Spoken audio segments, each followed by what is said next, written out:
warahmatullahi wabarakatuh. Perkenalkan, kami dari kelompok 5 Satop akan mempresentasikan tentang pendinginan dan pembekuan. Dari kelompok saya Ramdan Nur Rohid, lalu ada saya Desvita Putri, saya Lady Preti Nenggolan, saya Monalida, saya Sahri Ramafiani, saya Intan Nur Ayu, saya Selandiani Rizka.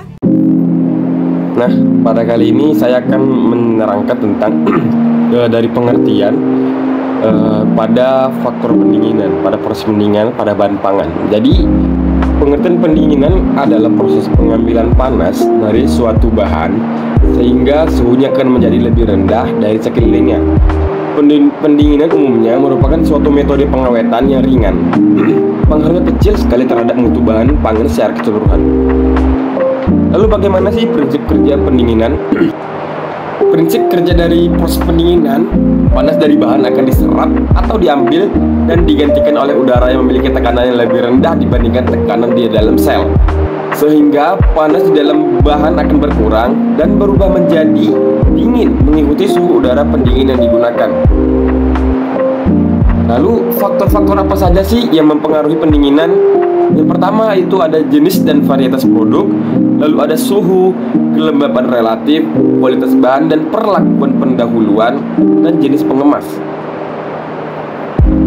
Lalu apa sih tujuan dari proses pendinginan pada bahan makanan ini? Prosesnya yang pertama adalah memperpanjang umur simpan bahan pangan. Lalu dari memperpanjang umur simpan bahan pangan dapat juga mencegah atau menghambat pertumbuhan mikroba ataupun mikroorganisme pada bahan pangan yang dapat menyebabkan basi atau kotor atau tercemar begitu. Lalu mengurangi kontaminasi, menghambat kerusakan kimia yaitu pembusukan dan mempertahankan cita rasa. Nah, baik teman-teman.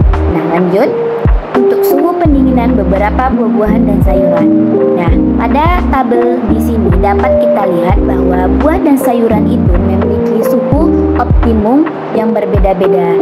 Jika buah dan sayuran ini diletakkan pada titik beku yang tidak sesuai atau melebihi batasnya, maka akan menimbulkan kerusakan. Salah satu ciri-ciri kerusakannya itu ada perubahan warnanya, ada timbulnya bintik-bintik hitam ataupun perubahan tekstur pada buah dan sayuran itu tersebut.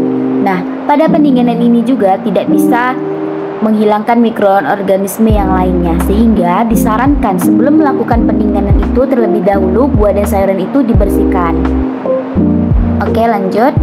Nah, ada metode pendinginan. Metode pendinginan yaitu yang pertama ada air cooling. Nah, air cooling ini merupakan suhu pendinginan yang lebih dari 0 derajat Celcius dengan debit udara 150 meter kubik per jam. Metode pendinginan air cooling dapat digolongkan menjadi yang pertama itu ada room cooling. Nah, pada room cooling ini menggunakan ruang dengan isolasi yang dilengkapi dengan alat pendingin.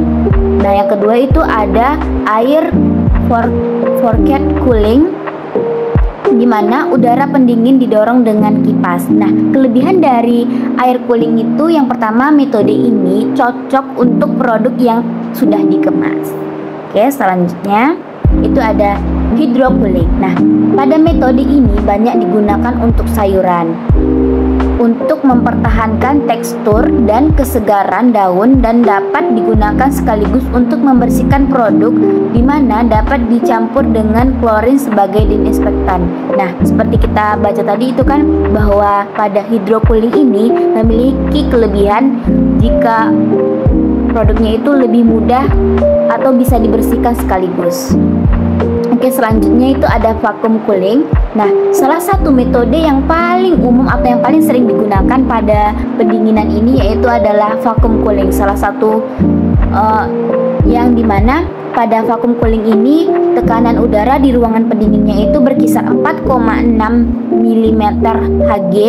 Nah, metode vacuum banyak diterapkan untuk pendinginan udara untuk seperti selada, kubis, lada, jamur, dan kembang kol. Nah, salah satu kelebihan dari vacuum cooling ini yaitu di mana suhu pendinginnya itu cepat dan suhu penyebarannya pun merata.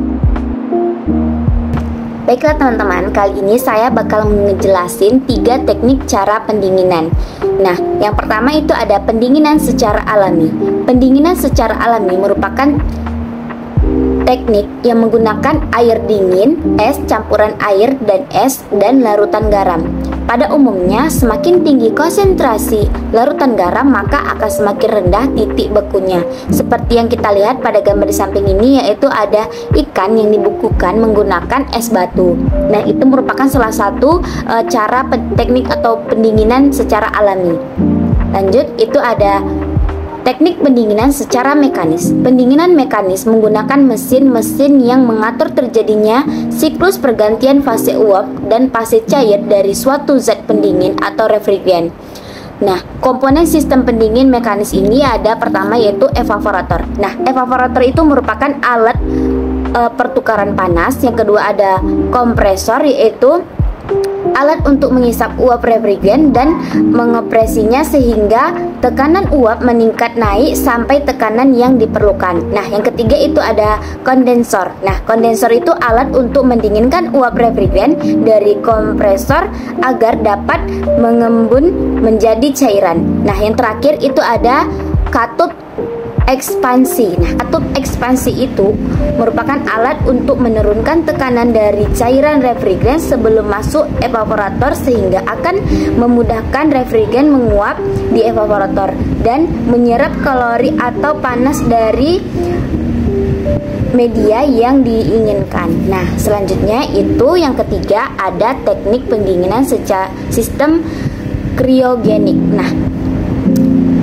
pada pendinginan sistem kriogenik ini beberapa kelebihan teknologi kriogenik itu yang pertama ada mencegah rusaknya ATP pada produk dengan laut segar selama periode penyimpanan. Yang kedua itu mampu mempercepat pembekuan produk pangan seperti daging dan telur. Yang selanjutnya ada menghambat pertumbuhan mikroorganisme perusak produk pangan, dan yang terakhir mencegah rusaknya nutrisi produk pangan. Nah, ternyata selain pendinginan itu bermanfaat untuk kualitas pangan, namun pendinginan ini juga dapat menimbulkan kerusakan. Nah, di sini ada 6 kerusakan. Yang pertama itu ada chilling injury. Chilling injury yaitu kerusakan yang terjadi akibat penyimpanan suhu rendah, di mana suhu di atas dari suhu beku komoditi yang kita inginkan. Gejala-gejalanya yaitu kerusakan kulit pada komoditas bahan tersebut, kulit atau permukaan komoditas tersebut berlubang, timbulnya bercak-bercak coklat, busuk, dan gagal matang. Nah, itulah gejala dari chilling injury. Lalu yang kedua itu ada cold shortening. Cold shortening terjadi jika fase rigor mortis berlangsung pada suhu terlalu rendah yang terjadi pada produk daging, yang dimana produk dagingnya itu menjadi kental. Lalu yang ketiga ada stearing pada roti. Apa sih stearing itu? Stearing ini terjadi jika komoditas disimpan pada suhu 0 sampai minus 30 derajat Celcius, di mana roti akan menjadi keras. Kerusakan ini disebabkan oleh pendingin atau refrigeran itu sendiri. Lalu yang keempat itu ada denaturasi protein. Denaturasi protein ini berarti putusnya sejumlah ikatan air dan berkurangnya kadar protein yang dapat diekstraksi dengan larutan garam. Gejala denaturasi protein terjadi pada daging, ikan, dan produk-produk berair seperti susu. Lalu proses denaturasi menimbulkan perubahan-perubahan rasa dan bau serta perubahan konsistensi. Contohnya pada daging. Daging akan menjadi liat atau kata lainnya itu menjadi kasar. Nah, yang kelima itu ada kerusakan oleh pendingin atau refrigeran itu sendiri. Di mana jika lemari es menggunakan amonia sebagai refrigeran, misalnya terjadi kebocoran pada pipa, lalu amonia masuk ke dalam ruangan pendingin. Nah, hal ini akan mengakibatkan perubahan warna pada bagian permukaan bahan yang kita simpan atau yang kita dinginkan. Perubahan yang terjadi biasanya perubahan menjadi warna coklat atau hitam kehijauan. Nah, kalau proses ini berlangsung secara terus-menerus, maka akan diikuti pelunakan jaringan-jaringan buah dan pembusukan. Sebagai contoh, suatu ruangan pendingin yang mengandung amonia, maka sebanyak 1% selama kurang dari 1 jam akan dapat merusak buah apel, pisang, dan juga bawang merah yang disimpan di dalamnya. Nah, selanjutnya di sini yang terakhir ada kehilangan air dari bahan pendingin yang didinginkan akibat pengeringan. Maksudnya di sini yaitu kerusakan ini terjadi pada bahan yang dibekukan tanpa dibungkus atau ada pengemas yang melapisinya. Nah, sehingga tanpa adanya pembungkus atau pengemas ini yang bersifat kedap air, pengeringan tempat ini dapat menimbulkan gejala kerusakan yang dikenal dengan nama freeze burn, yang terutama terjadi pada daging sapi dan daging unggas. Freezebird ini juga terjadi akibat sublimasi kertas kristal es. Akibat terjadinya freezebird, maka akan terjadi perubahan rasa pada bahan, selanjutnya diikuti proses denaturasi protein. Nah, yang selanjutnya di sini ada pengertian pembekuan. Kita masuk pada pembekuan. Nah, pembekuan adalah salah satu cara pengawetan bahan pangan dengan cara membekukan bahan pada suhu di bawah titik beku pangan tersebut. Pembekuan dapat mempertahankan rasa dan nilai gizi bahan pangan. Karena pengawetan suhu rendah atau pembekuan dapat menghambat aktivitas mikroba, mencegah terjadinya reaksi-reaksi kimia, dan aktivitas enzim yang dapat merusak kandungan gizi bahan pangan. Nah, selanjutnya di sini ada prinsip kerja pembekuan. Prinsip dari proses pembekuan suatu bahan adalah penurunan suhu di bawah titik bekunya sehingga air dari dalam bahan akan membeku. Perkiraan laju pembekuan dan pada akhirnya lama pembekuan merupakan faktor atau kriteria paling utama dalam pemilihan ataupun desain proses pembekuan. Selama proses pembekuan, panas dipindahkan secara konduksi dari bagian dalam produk pangan menuju ke permukaan dan kemudian diambil oleh media pembeku.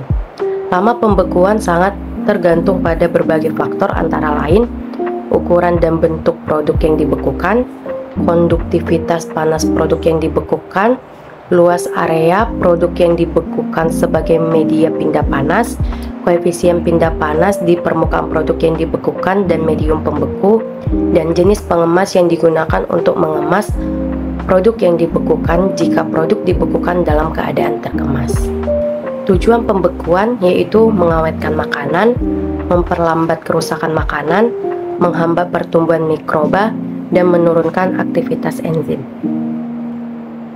Mekanisme pembekuan terjadi saat semua produk yang dibekukan mulai terjadi pembentukan kristal. Pada kasus ini disebut sebagai titik beku awal produk.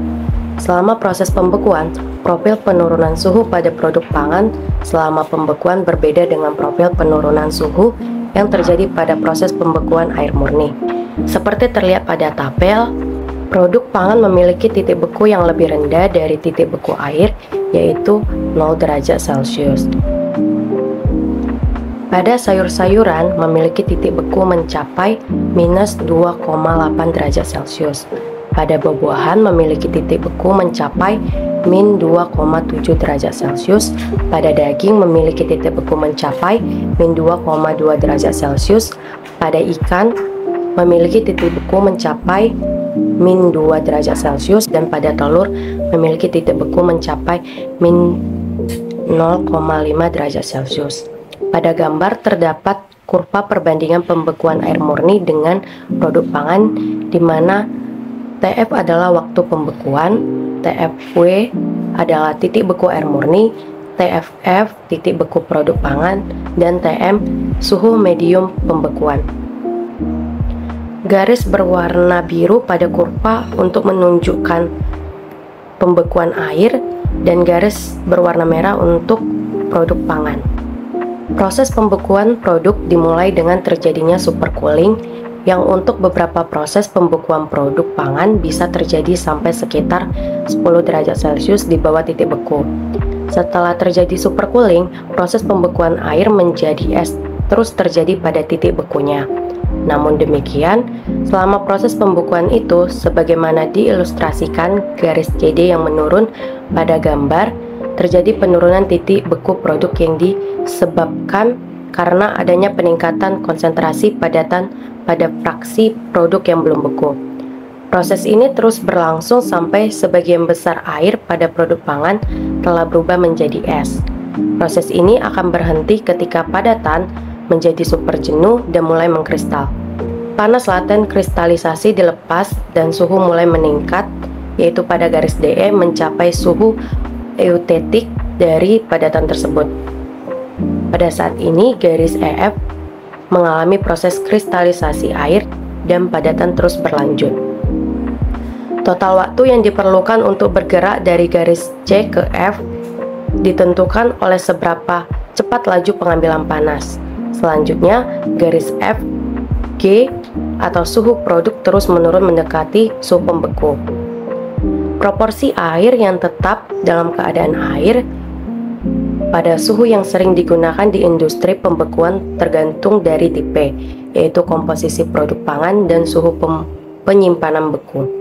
Di sini saya akan melanjutkan penjelasan tentang proses pembekuan, di mana ketika suatu bahan pangan mengalami pembekuan, suhu berada di bawah titik beku bahan tersebut, sehingga air akan terkristalisasi dan konsentrasi zat terlarut dalam larutan terus meningkat sehingga terjadilah pembekuan. Nah, dalam proses pembekuan ada hal-hal yang harus diperhatikan. Yang pertama adalah kecepatan pembekuan, di mana kecepatan pembekuan ini mempengaruhi struktur pembekuan dan menghasilkan bentuk kristal yang berbeda. Yang kedua, waktu pembekuan. Waktu pembekuan perlu diperhatikan karena durasi dari proses pembekuan dapat mempengaruhi hasil akhir, terutama dalam konteks industri atau pengolahan bahan pangan. Dan yang ketiga, suhu pembekuan. Suhu pembekuan adalah parameter yang perlu diperhatikan karena memiliki dampak langsung pada perubahan fase zat dari cair menjadi padat. Nah, yang selanjutnya adalah metode pembekuan bahan pangan. Yang pertama itu ada metode pembekuan mekanik. Pembekuan mekanik ini menggunakan peralatan mekanik yang permanen dan dapat beroperasi secara curah maupun kontinu. Sistem refrigerasi yang diterapkan pada pembekuan mekanik biasanya adalah berdasarkan sistem kompresi uap dengan refrigerant freon atau sistem aborsi dengan sistem fluida air amonia. Yang kedua, pembekuan kriogenik. Perbedaan utama antara pembeku mekanik dengan pembeku kriogenik adalah pada sistem peralatan dan refrigerant yang digunakan. Refrigeran atau zat kriogen yang paling sering digunakan untuk pembekuan kriogenik adalah nitrogen cair dan karbon dioksida cair atau padat. Nah, pada pembekuan kriogenik juga biasanya dilakukan dalam suhu lemari pembeku atau ruang terisolasi dan berlangsung secara kontinu. Selanjutnya ada teknik pembekuan. Penyimpanan bahan pangan di bawah titik level yang melibatkan proses perubahan fase cair menjadi es dan kristal es. Yang kedua, pada awal proses pembekuan terjadi fase pre-freezing, suhu bahan pangan diturunkan dari suhu awal ke titik bekunya. Setelah masuk ke tahap freezing, di sini terjadi perubahan fase dari cair ke padat atau es pada suhu konstan. Selanjutnya akan dilanjutkan oleh teman saya. Nah, di sini saya akan melanjutkan materi tentang laju pembekuan. Pembekuan diklasifikasikan menjadi dua, yaitu ada pembekuan cepat dan pembekuan lambat.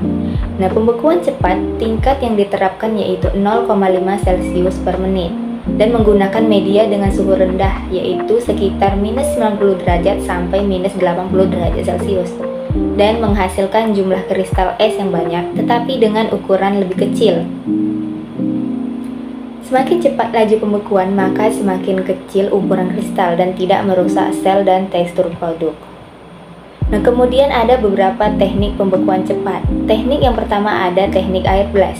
Dalam konteks teknik pembekuan, air blast merujuk pada salah satu metode pendinginan cepat yang menggunakan udara bertekanan tinggi untuk mengurangi suhu suatu benda atau material secara tiba-tiba. Nah, teknik air blast menggunakan suhu minus 90 derajat Celcius dan menggunakan alternatif kriogenik dan impingement teknologi. Teknik air blast menggunakan udara sebagai mediumnya dan dapat diaplikasikan di berbagai jenis produk pangan. Contoh beberapa jenis produk pangannya yaitu produk makanan beku. Keuntungan dari teknik air blast yaitu murah dan risiko kontaminasinya yang rendah.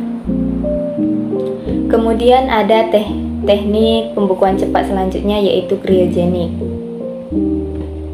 Teknik kriogenik adalah istilah yang merujuk pada teknologi yang menggunakan suhu sangat rendah untuk melakukan pendinginan atau pembekuan. Dalam konteks teknik pembekuan cepat, kriogenik melibatkan penggunaan gas atau cairan kriogenik seperti nitrogen cair atau karbon dioksida cair untuk mempercepat proses pembekuan. Teknik kriogenik menggunakan suhu minus 150 derajat Celcius dengan medium cair. Teknik ini dapat diterapkan pada tunnel freezer. Kemudian keuntungan yang didapatkan dari menggunakan teknik kriogenik yaitu pembekuan terjadi sangat cepat dan konsumsi energinya yang rendah. Namun ada kelemahan dari teknik kriogenik, yaitu penerapannya yang terbatas dan harganya yang mahal. Pembekuan cepat selanjutnya ada impinjemen teknologi. Impinjemen teknologi adalah teknologi yang fokus pada metode aplikasi udara yang bertekanan tinggi secara langsung pada permukaan benda atau material yang ingin dibekukan. Teknik ini juga langsung ke permukaan makanan dengan suhu udara sekitar minus 20 derajat Celcius. Namun, teknik impinjemen teknologi ini hanya terbatas pada jenis makanan. Kemudian selanjutnya ada pembekuan lambat. Membekukan suatu bahan dengan laju pergerakan permukaan beku sekitar 0,2 cm per jam dan menghasilkan jumlah kristal es lebih sedikit dengan ukuran yang lebih besar. Ukuran kristal es yang besar maka menusuk dan merusak sel-sel jaringan pangan sehingga sel kehilangan air dan keteguhan tekstur. Selanjutnya ada alat-alat pembekuan. Yang pertama ada chest freezer, yang kedua ada cold storage, yang ketiga tunnel freezer, yang keempat blast freezer, dan yang kelima immersion freezer. Kemudian pengaplikasian metode pembekuan banyak digunakan pada industri bahan pangan yang bermanfaat untuk mempertahankan kualitas makanan dengan memperpanjang umur simpan suatu bahan serta mencegah pertumbuhan bakteri. Metode yang umum digunakan yaitu metode pembekuan cepat karena memiliki keunggulan menghasilkan kristal es yang kecil sehingga tidak merusak struktur dan tekstur pada bahan pangan. Contohnya pada es krim, frozen food, dan frozen vegetables. Nah, selanjutnya kita akan membahas contoh soal. Yang pertama, buah-buahan segar didistribusikan dengan menggunakan truk berpendingin. Total waktu yang diperlukan hingga sampai pasar adalah 24 jam. Hitunglah jumlah panas yang harus dilepaskan jika sayuran segar memiliki kapasitas panas 4,2 kJ. Beratnya 10 ton, suhu pendinginnya 2 derajat Celcius, suhu sayur pada saat siap dimasukkan ke dalam truk adalah 5 derajat Celcius, dan panas respirasi buah pada kisaran suhu ini adalah 0,16 Joule. Nah, cara penyelesaiannya, panas yang dapat dihitung adalah panas sensibel untuk menurunkan suhu 5 derajat Celcius menjadi 2 derajat Celcius. Caranya, Q1 sama dengan M dikali CP dikali delta T. M-nya 10.000, CP-nya 4,2, delta T-nya 5 dikurang 2 derajat Celcius. Mendapatkan hasil 120.600 kJ. Selanjutnya kita akan mencari panas respirasi yang ditimbulkan buah-buahan. Q2 sama dengan M dikali Q respirasi, 10.000 dikali 0,16 dikali 1 kJ per 1000 Joule dikali 24 jam dikali 3.600 detik per jam mendapatkan hasil 138.240 kJ. Selanjutnya, panas yang harus dihilangkan dengan cara menambahkan Q1 dan Q2-nya. Q1-nya 120.600 ditambah 138.240 menghasilkan 258.840 kJ. Nah, contoh soal yang kedua, jika ikan seberat 100 ton dengan suhu awal 22 derajat Celcius akan didinginkan menjadi 0 derajat Celcius. Diketahui panas jenis ikan 0,8. Berapa jumlah es yang diperlukan? Cara penyelesaiannya, yang pertama, panas yang dikeluarkan untuk mendinginkan dari 22 derajat Celcius menjadi 0 derajat Celcius adalah Q sama dengan 100.000 dikali 0,8 dikali 22 dikurang 0. Mendapatkan hasil 1.760.000 kilokalori. Yang B, berat es yang diperlukan dapat dihitung dengan rumus Q sama dengan B dikali L. Q sama dengan B dikali 0,8, Q-nya 1.760.000, B-nya yang kita cari, dan L-nya itu 0,8. Jadi mendapatkan hasil 2.200.000 kilogram. Nah, selanjutnya contoh soal yang ketiga. Sebuah toko makanan memiliki bakso yang ingin mereka simpan dalam kondisi beku untuk menjaga kesegarannya. Bakso memiliki massa 5 kg dan panas jenis sekitar 3,5 kJ per kilogram. Suhu awal bakso adalah 25 derajat Celcius. Jika suhu ruangan di toko adalah 0 derajat Celcius, berapa banyak kalori yang perlu dikeluarkan dari bakso agar dapat membeku? Cara penyelesaian soal yang ketiga ini dengan menggunakan rumus Q sama dengan M dikali CP dikali delta T. M-nya adalah 5, CP-nya 3,5, dan delta T-nya 25 dikurang 0. Jadi, Q sama dengan 5 dikali 3,5 dikali 25 kurang 0 mendapatkan hasil 537,5 kg. Demikianlah video kami. Semoga apa yang kami jelaskan menjadi manfaat. Wassalamualaikum warahmatullahi wabarakatuh.